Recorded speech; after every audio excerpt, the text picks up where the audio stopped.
क्या कभी तुम्हें लगता नहीं है कि ये जो जेट की काउंसलिंग यहाँ अटकी हुई है 4 महीने से, उनके लिए दोषी कौन है?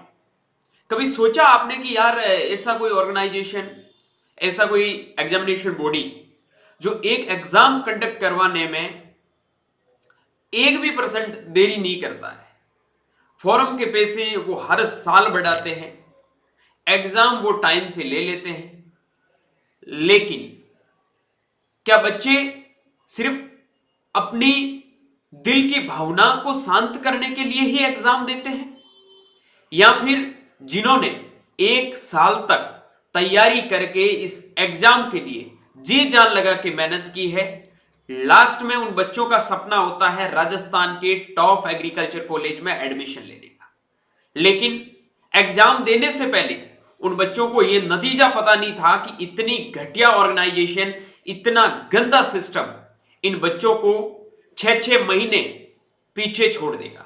जी हां, बात कर रहा हूं राजस्थान के अंदर होने वाले जॉइंट एंट्रेंस टेस्ट, जो आज से 4 महीने पहले एग्जाम हो चुका है। रिजल्ट आए हुए ने 3 महीने से ज्यादा का टाइम हो चुका है। पहले तो इनका रोना था रिजल्ट को लेके, जब इन्होंने 1 महीने बाद में लटकते लटकते रिजल्ट जारी किया। अब बात आती है आखिर ये काउंसलिंग क्यों नहीं करवा रहे हैं। पर बहुत बड़ा मुद्दा है, और राजस्थान के अंदर सिर्फ 1 नहीं, 1000 नहीं, 5000 नहीं, 40,000 बच्चे जिन्होंने जेईटी का एग्जाम दिया है वो परेशान है। इनका जवाब ना तो जेईटी का एग्जाम कंडक्ट करवाने वाली एसकेआरयू यूनिवर्सिटी के पास में है, और ना ही इसका जवाब जो सीट मैट्रिक्स से रिलेटेड पूरी इंफॉर्मेशन देने वाली राजस्थान गवर्नमेंट के पास में है। क्यों जवाब नहीं देते हो आप? बच्चे हमसे क्वेश्चन पूछते हैं क्योंकि बच्चों को उनके पेरेंट्स के डेली ताने सुनने पड़ते हैं, और उनके पड़ोसियों को जो भाई एक खुशी हुई है और उनके जो ताने आते हैं एक साइड से, उनके लिए बच्चे सच में डिप्रेशन में हैं।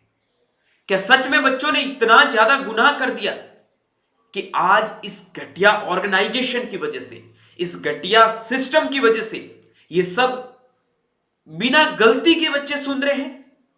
क्यों? और आखिर कब तक चुप रहेंगे, कब तक सोए रहेंगे, जब तक इन लोगों को आप लात मार के उठाओगे नहीं ना, उनको 1% की शर्म नहीं है कि ये स्टूडेंट के पक्ष में बोलेंगे। यार बहुत शर्मसार ये जो अपडेट है, ठीक है। जब भी इनसे काउंसलिंग के बारे में यूनिवर्सिटी ऑफिशियल से बात करते हैं तो इनका जवाब क्या आता है? हमारी वजह से काउंसलिंग डिले नहीं हो रही है। मान लिया तुम्हारी वजह से काउंसलिंग डिले नहीं हो रही है, ठीक है, लेकिन ऑर्गेनाइजेशन आप हो ना भाई, आप काम खराब कर रहे हो ना। घर में किसी बच्चे की शादी बिगड़ जाती है ना, तो उसके लिए जिम्मेदार वहां आने वाले लोग नहीं रहते, सामने वाले नहीं रहते हैं, घर का पिता खुद रहता है। तो क्या आपने ये जब एग्जाम कंडक्ट करवाया था उस टाइम सोचा नहीं था कि हमें ये चीजें कैसे मैनेज करनी है? आज आप इसका जवाब दे रहे हो कि राजस्थान गवर्नमेंट ने हमें सीट मैट्रिक्स नहीं भेजा, उसकी वजह से हम काउंसलिंग नहीं करवा रहे हैं, और अभी काउंसलिंग में 15 दिन का टाइम और लग सकता है। ऐसा क्यों? और इसके बारे में अभी तक आप चर्चा क्यों नहीं कर रहे हो? अभी तक आप क्यों नहीं जागे हो भाई? मेरा ये क्वेश्चन उस यूनिवर्सिटी के ऑफिशियल से है, मेरा ये क्वेश्चन राजस्थान गवर्नमेंट से है।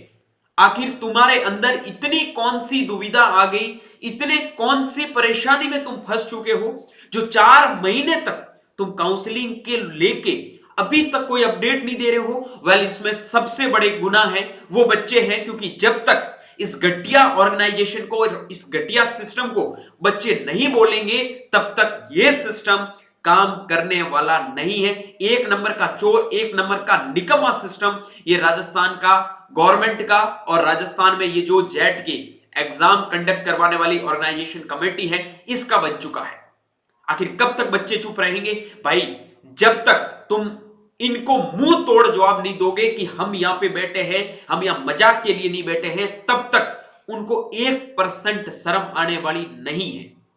ये रियलिटी है। वेल, बच्चे इसके बारे में सोचते नहीं है, और मोस्ट ऑफ दी बच्चों का थिंकिंग भी यही चलता है कि नहीं मेरा क्या है, मेरा तो बस ऐसे ही चलता रहेगा, सबका होगा तब मेरा हो जाएगा। अरे भाई सबके भरोसे मत बैठो। वेल आईसीआर को इतनी गालियां देते थे ये वो, उसने भी अगर दम दिखाया तो काउंसलिंग स्टार्ट कर दिया है। एक रीजन दो ना भाई पर्टिकुलर की इसकी वजह से हम नहीं कर रहे। आप रीजन दे रहे हो, राजस्थान गवर्नमेंट ने हमें सीट मैट्रिक्स नहीं भेजी है, अब हमें चुप नहीं रहना है, हमें राजस्थान गवर्नमेंट के कानों तक इस बात को पहुंचानी है, राजस्थान के शिक्षा मंत्री और राजस्थान के कृषि मंत्री तक इस बात को पहुंचा के उनको गुरुत्वल करवाना है कि इन्होंने जो एग्रीकल्चर के स्टूडेंट ने पेपर दिया है 4 महीने से ज्यादा का टाइम हो गया है, तुम कौन सी खुशी में अभी तक सो रहे हो भाई? तुमने कौन से नशे करके ये नींद ले रखी है जिनके बारे में तुम 1% नहीं सोचते हो? तुम 40,000 बच्चों का फॉर्म लेते हो, उस टाइम हर एक बच्चे से 1500 रुपए फीस लेते हो। कभी सोच के देखो तुमने कितने पैसे बच्चों से लिए? कभी तुमने इस टॉपिक के बारे में सोचा है कि वेल बच्चों की जिंदगी के साथ में, बच्चों के फ्यूचर के साथ में खिलवाड़ हो रहा है? तुमने कभी ये तो नहीं बोला कि तुम्हारा एडमिशन लेट होगा तो तुम्हें हम बोनस मार्क्स देंगे? तुमने कभी ये तो नहीं सोचा कि हम हमारे कॉलेज का एग्जाम डिले करवा देंगे? तुमने ये जरूर सोचा है कि 4 साल की डिग्री हम 5 साल में दे देंगे, क्योंकि तुम्हें क्या मतलब है, तुम्हारी जिंदगी सेट है, तुम्हें गवर्नमेंट पैसे दे रही है, तुम्हारा सिस्टम सही चल रहा है, आखिर बर्बाद होंगे तो बच्चे होंगे ना। उसके बारे में कभी सोचा करो। ऐसे नींद में काम करने से काम नहीं चलेगा। और बच्चों, अगर सच में तुम्हारे अंदर दिलेरी है और सच में एग्रीकल्चर के स्टूडेंट और लग रहा है तुम्हारी काउंसलिंग में डिले हो रहा है, अब तुम्हें सोना नहीं है, तो भाई ट्विटर कैंपेनिंग, मेल, और जैसे हमने आईसीआर में जो एबीसी ग्रुप के बच्चे बाहर हुए थे उसके लिए जो संघर्ष क्या है वो वापस मुंह तोड़ संघर्ष इन जेईटी वालों के लिए करना होगा। तब ये उठ के इस काम को करने के लिए तैयार होंगे, वरना इनको फर्क नहीं पड़ता। आज ये 15 दिन दे रहे हैं, हो सकता है आगे आने वाले 15 दिन बाद में भी ये वापस 15 दिन का टाइम और दे दे।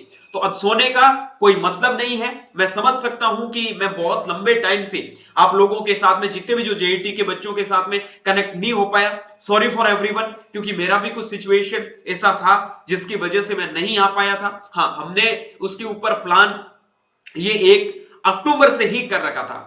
एज यू नाउ कि हमारे साथ में क्या प्रॉब्लम हुई थी उसकी वजह से लंबे टाइम से नहीं आया पाया, और उसके बाद में आईसीआर काउंसलिंग में प्रॉपरली बिजी हो गया, जिसकी वजह से आपके साथ नहीं आ पाया। लेकिन अब सोने की बात नहीं है। ज्यादा से ज्यादा इस वीडियो को अपने दोस्तों के साथ में फैला दो, और सभी बच्चों को मैं ये नहीं बोल रहा हूं कि वीडियो शेयर करो मेरे व्यूज के लिए, भाई फर्क नहीं पड़ता मुझे। आप एक्टिव रहो, काम आपका करना है, ठीक है। आप रिजल्ट देख सकते हो आईसीआर में एबीसी ग्रुप के जो बच्चे बाहर हुए हैं। पूरी जनता, जो बच्चे एबीसी ग्रुप के साथ में नहीं दे रहे थे, उनकी गालियां सबने मैंने सुनी है भाई, सबकी गालियां मैंने सुनी है, सबका क्रिटिसिज्म मैंने सुना है, ठीक है। लेकिन फर्क नहीं पड़ता, अगर स्टूडेंट के लिए सही बोल रहे हैं तो वो क्रिटिसिज्म भी हमारे लिए कोई क्रिटिसिज्म नहीं कहलाता है। अब हमें करना क्या है सर, ये बता दो। हमें एक ट्विटर कैंपेनिंग पूरे राजस्थान के जितने भी जो एग्रीकल्चर के बच्चे हैं, पहले तो उनको एक्टिव करो, और उनके लिए अब काउंसलिंग में क्यों हो रही है डिले, उसके लिए मैं एक ग्रुप बना रहा हूं जिसका लिंक इस वीडियो के डिस्क्रिप्शन बॉक्स में दे रहा हूं।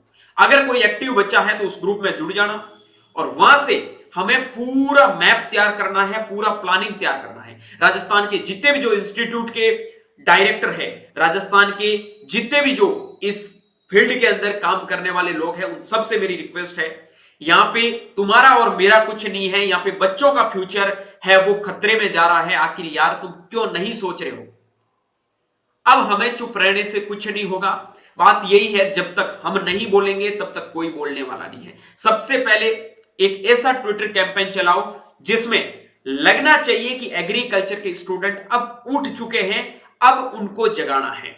आफ्टर दैट जितने भी जो राजस्थान के ऑफिशियल्स हैं उन सब तक, मतलब पॉलिटिशियन, जो हायर लेवल के पॉलिटिशियन हैं, जो शिक्षा मंत्री हो गए, आपके कृषि मंत्री हो गए, ठीक है, उन तक इस बात को पहुंचाना है। और इस बात को ऐसे ही नहीं पहुंचाना है जैसे हमने आईसीआर में काम किया था, उनको लेटर पहुंचाना है।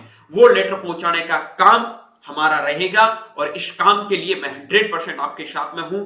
100% इस काम को करके दिखाएंगे, और फिर बताना कि कितने टाइम तक तुम इस काउंसलिंग को रोक के रखोगे। बहुत हो गया देरी, बहुत वेट कर लिया तुम्हारे लिए, बहुत कुछ सह लिया तुम लोगों की वजह से, बहुत ताने सुन लिए तुम लोगों की वजह से, लेकिन अब चुप रहने वाले हम नहीं हैं। बहुत जल्दी हम लोगों को तैयार हो जाना है। इस व्हाट्सएप ग्रुप के अंदर अगर आपको जस्टिस चाहिए जेईटी 2025 काउंसलिंग का तो ज्वाइन हो जाना। आपने पेपर दिया है, उसके लिए मेहनत की है, 1-2 घंटा मेहनत करोगे तो रिजल्ट जरूर मिलेगा। क्योंकि अभी तक राजस्थान के जितने भी जो हायर लेवल के लोग हैं उनके कानों तक ये बात नहीं पहुंची कि हमारे पीठ के पीछे हमारे ही राजस्थान का एक यूनिवर्सिटी के द्वारा या फिर एग्रीकल्चर में जिसकी पूरी रीड मानी जाती है एग्रीकल्चर के स्टूडेंट भारत के लिए, उन बच्चों के साथ में इतना बड़ा खिलवाड़ हो रहा है। वेल, कब तक करोगे तुम? हम भी देख रहे हैं। अब तुम लोगों को सोना नहीं है, उठ जाना है और आखिर कब तक ये काउंसलिंग रोक के रखते हैं, अब इनसे क्वेश्चन पूछना है। रेडी रहना सारे बच्चे। कल यानी कि 31 तारीख को हम एक करने जा रहे हैं शाम को ट्विटर कैंपेनिंग। उससे पहले हमें मेल से सचेत कर देना है उन सभी लोगों को, किस किस को मेल करना है, क्या मेल करना है, हर एक चीज मैं बताऊंगा। मेरे पास में है, मेरे को पता है कि कितने स्टूडेंट कनेक्टेड है, मैं उन बच्चों से मेल तो करवा ही सकता हूं यार। ठीक है, आप भी अपने जितने भी जो दोस्त लोग हैं उन सबको एक्टिव कर दो कि अब सोने से कुछ नहीं हुआ, अब हमारे हाथ से चीजें चली जा रही है। वेल, अपडेट हो जाओ। तो सारे बच्चे अपडेट रहना, ठीक है, एकदम। और उस ग्रुप में जितने भी जो आपके दोस्त लोग हैं सबको जोड़ो। उस ग्रुप में हमें सिर्फ काउंसलिंग को लेकर ही चर्चा करनी है। आखिर क्यों देरी हो रही है हमारी काउंसलिंग के अंदर, उसके बारे में हम जरूर इस मुद्दे को आगे तक लेके जाएंगे और अब रुकने नहीं देंगे। जो तुमने बोला है ना 15-20 दिन में काउंसलिंग अभी शुरू नहीं करेंगे, तो अब बताते हैं कि कैसे काउंसलिंग स्टार्ट होती है और कैसे तुम लोग काम करोगे। वेल, अभी इस वीडियो में ज्यादा मैं कुछ बोलूंगा नहीं, क्योंकि अब हमें सिर्फ चाहिए, we want to justice, we want to our result. हमें सिर्फ अपना हक चाहिए कि हमने जिस चीज के लिए मेहनत की है वो हमें मिलनी चाहिए। वेल, मेहनत आप लोगों के लिए अभी है कि आपने जेट की तैयारी 1 साल तक, 2 साल तक की है। काफी ऐसे बच्चे 3-3 साल तक तैयारी की है। और आईसीआर का हाल हमें पता है, क्योंकि राजस्थान वाले एग्रीकल्चर के अंदर एक भीड़ के अंदर आते हैं, और जब भीड़ के अंदर आते हैं तो भाई एक इन्होंने भी लिमिट बढ़ा रखी है, वरना तो हमारे वाले किसी को कहीं जाने भी नहीं देते, क्योंकि इतनी अपने पास में एग्रीकल्चर की फौज है, वो युवा फौज तैयार कर रखी है। लेकिन क्या करें यार, इतने घटिया एक स्टेट को घटिया नहीं बोल सकते यार, स्टेट हमारा बहुत अच्छा है, ठीक है, लेकिन इस स्टेट में रहने वाले इस सिस्टम को और इस लोगों के ऊपर मतलब कभी कभी इतना ज्यादा गुस्सा आता है जिसकी कोई हद नहीं है। वेल, कुछ नहीं है, सबका रिजल्ट पॉसिबल है। अगर हम मेहनत करेंगे तो सबका रिजल्ट आएगा। आप लोग अगर सपोर्ट करोगे, और सपोर्ट नहीं करोगे, मेरे एक क्लिक के बोलने से कुछ भी नहीं होगा। जब तक आप सपोर्ट नहीं करोगे तो नेवर पॉसिबल, रिजल्ट कभी भी नहीं मिल सकता है। एक अकेला थक जाएगा, साथ ही हाथ बढ़ाना, वो वाली बात आप लोगों को करनी है और करके दिखाना है। सच में अगर दम है तो करके दिखाना है। वेल, इस वीडियो को करता हूं मैं यही एंड, और लेके आऊंगा आपके साथ में बहुत जल्दी एक अपडेट और पूरी प्रोसेस को कि आखिर हमें वर्क कैसे करना है और इस गवर्नमेंट को कैसे बताना है। We are ready for always. ठीक है, तो बाय बाय, टेक केयर। दोस्तों के साथ में शेयर करना। मिलता हूं एक जल्दी नई वीडियो और नए अपडेट के साथ में। तब तक के लिए स्वस्थ रहे, मस्त रहे, देखते रहे एग्री कैपिटल का YouTube channel my Chaudhary BHU के साथ। Thank you very much.